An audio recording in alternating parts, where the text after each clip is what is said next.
Hi friends, welcome to Harshi Tanu's world. ఈరోజు recipe ధనియాల కారం. దానికి కావాల్సినవి 1 కప్పు ధనియాలు, 20 ఎండుమిరపకాయలు, పచ్చిశనగపప్పు, ఒక 3 స్పూన్లు పచ్చిశనగపప్పు, 3 స్పూన్ల మినపప్పు, జీలకర్ర 2 స్పూన్లు, కరివేపాకు, చింతపండు, కొంచెం చింతపండు సరిపోతుంది.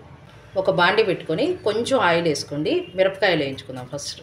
ఈ మిరపకాయలన్నీ 20 మిరపకాయలు వేసుకోండి. కారం ఎక్కువ తినేవాళ్ళు ఇంకొంచెం 5 మిరపకాయలనే వేసుకోవచ్చు. మీడియం మంట మీదే ఉంచుకొని ఇవన్నీ వేయించుకోవాలి. మిరపకాయలన్నీ వేగిపోయినాయి. ఇంకా ఒక ప్లేట్లో తీసేసుకున్నాం. ఇప్పుడు ప్లేట్లో తీసేసుకున్నాం. ఇదే బండిలో ఇంకొంచెం నూనె వేసుకొని ధనియాలన్నీ వేసేసుకున్నాం. సన్న మంట మీదే ఇవన్నీ వేయించేసుకోవాలి.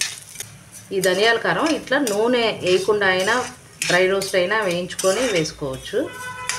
కొంచెం నూనె వేసుకొని వేయించుకుంటే ఏమవుతుందంటే ఎక్కువ రోజులు నిల్వ ఉంటుంది ఈ కారపొడి. ఈ ధనియాలు కొంచెం వేగిన తర్వాత దీంట్లోనే పచ్చిశనగపప్పు, మినపప్పు, జీలకర్ర కూడా వేసేసుకొని మొత్తం వేయించుకున్నాం. ఈ మొత్తం కూడా బాగా కలుపుతూ ఉండండి. ఈ పప్పులన్నీ మాడకుండా వేయించుకోవాలి. అప్పుడే ధనియాల కారం టేస్ట్గా ఉంటుంది. ఇవి బాగా వేగిపోయినాయి. ఇవి దించే ముందు ఈ కరివేపాకు కూడా వేసేసుకొని వేయించుకుందాం. ఒక గుప్పెడు కరివేపాకు వేసుకుంటే సరిపోతుంది, బాగుంటుంది కరివేపాకు వేసుకుంటే.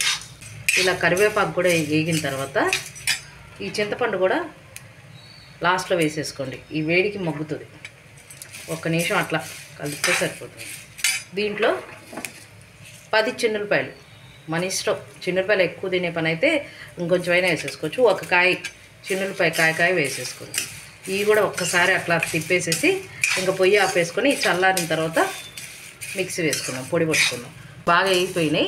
పొయ్యి ఆపేసేసి వీటిని ఒక ప్లేట్లో చల్లారి పెట్టుకున్నాం.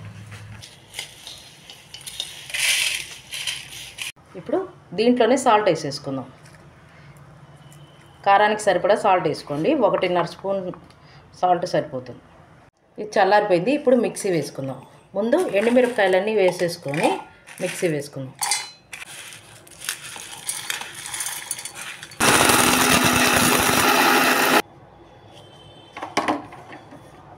మెత్తగా అయిపోయింది. మరీ మెత్తగా కాదు, కొంచెం బరగ్గానే వేసుకోండి కారం, అప్పుడే బాగుంటుంది.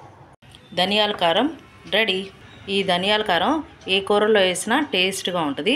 వేడివేడి అన్నంలో ఇలా ధనియాల కారము లేదా ఇడ్లీల్లో, దోశల్లో వేసుకున్నా చాలా బాగుంటుంది ఈ ధనియాల కారం. మీరు ఒకసారి ట్రై చేసి చూడండి. మీకు కనుక ఈ వీడియో నచ్చినట్టయితే లైక్, షేర్, సబ్స్క్రైబ్ చేసుకోండి. Thank you.